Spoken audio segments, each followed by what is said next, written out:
Hey, well, good morning. Welcome back to Then We Eat. Today we're going to be doing something that we do pretty much every fall and probably a couple of times in the winter. So today we're going to show you how we make our chicken broth.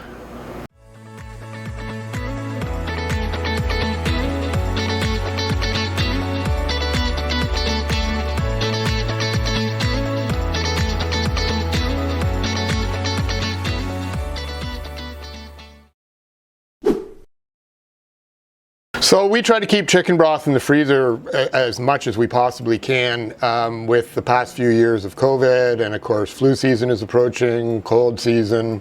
Of course chicken broth has a lot of medicinal properties, and we add a few different herbs and spices just to help kick that up a little bit more. So the first thing we're going to do is we're going to get a tray, we're going to roast some vegetables. This is super easy because you pick whatever vegetables you want to put in it. In this case, we've gone out to the garden, we've got some carrots, we got some shallots, some garlic, we got some little cherry tomatoes, and some celery. So we're just going to salt and pepper, put a little bit of oil in this, pop it in the oven for about a half an hour, let it roast up, and then we'll move on to the next step. The one thing I should mention is that you don't have to worry about even peeling the vegetables. I put in the skins and everything, especially with onion skins. It'll help the broth turn a darker brown, well, not darker brown, but a browner color, so it looks a little bit better. And as far as vegetables go, I mean, even if you're not going to put them in a salad, then you can definitely put them in here as long as they're not just plainly rotten. But if they're a little soft or whatever, doesn't matter. So as I mentioned, salt and pepper. We're not going to do a lot of spice at this point. We're going to wait until we do the broth itself to add them, mainly because most of the ones I have today are fresh. So anyway, so let's get some salt and pepper on this. And again, use as much or as little as you want. Salt, we're going to go lightly because, as you know from previous videos, we just don't use a lot of salt. Into the oven, back in half an hour. Okay, so it's been about a half an hour and our veggies are well roasted up, as you can see, a little brown around the edges. You don't want to cook that crap out of them, but you do want a little bit of brown around the edges. That's what's going to give the flavor to the broth. So that's going to go in the broth, and along with that we're going to add some peppercorns, fresh thyme, fresh parsley, ginger, fresh, some dried hot peppers from the garden from last year, and a bit of sage because we don't have sage in the garden, but we will have next year. So that's all going to go into a pot. In the pot we have 3 chickens, which I've taken a meat cleaver and I've chopped up. Now the reason I've done that is to break the bones so that the marrow will also kind of cook into the broth, because that's one of the medicinal properties of the chicken. So they're in the pot. Along with that, we also have backs, which we did when we were spatchcocking chickens.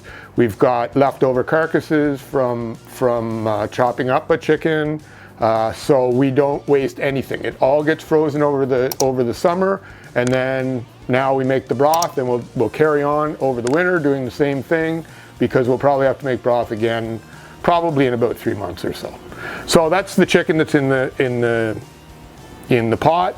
We bring the water up just to the top of the chicken, and we add all of the herbs and spices that we showed you earlier.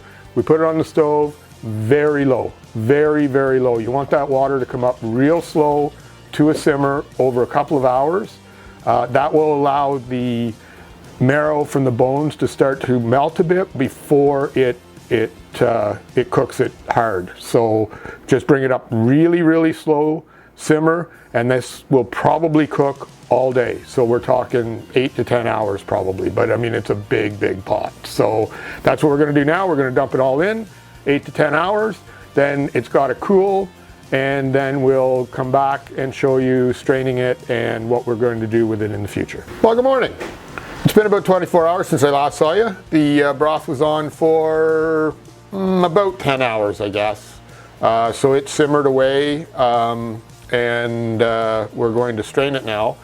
Because of the size of the pot, it's a little difficult to get in the fridge, obviously, but what we're going to do is we're going to strain it all off, and then we're going to take the broth, whatever's left, put it in the fridge, and let the fat harden on the top so that we can remove it.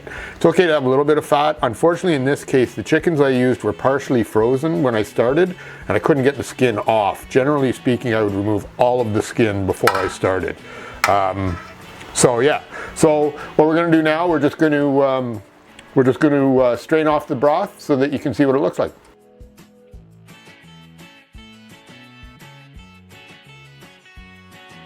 The one thing is, when you're draining the broth through the sieve, make sure that you give it a little press down.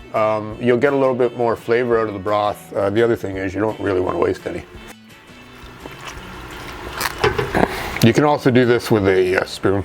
Okay, so with a little help from Chris, we got the rest of the broth all strained. You can see how much we've got here. What we're going to do now is we're going to put it in the fridge overnight, or at least for a few hours. What that'll do is it'll let the fat harden on the top, then we can just scoop her off, throw it out, and the broth is ready to be either canned or frozen in bags. This time we're going to freeze it in bags, put it in the freezer. We normally do 2 or 4 cups, so that for any recipe we just go out, grab a bag, and we're ready to go. So one thing I should point out is, if you actually get the broth let's say perfectly, what you'll find is when the broth gets cold, it'll have a bit of a jelly-like consistency. You want that. It's really, really good for you. So yeah, that's about it. I would try it, but at this point it's only lukewarm from last night, so I don't think I'm going to bother. Past that, that's about it. It's really easy to make, and it's really, really good for you. If you like this video, hit the like button. Share it with all your friends, and click on the notification bell, and you'll be notified each time we upload a new video, which right now we're doing weekly, so we're trying to keep you guys entertained. The other thing is, let us know in the comment, would you like to see one of our chicken soup recipes? We have a few, and we're more than willing to share. Just let us know down in the comments. So, have a great week, and we'll see you again on Then We Eat.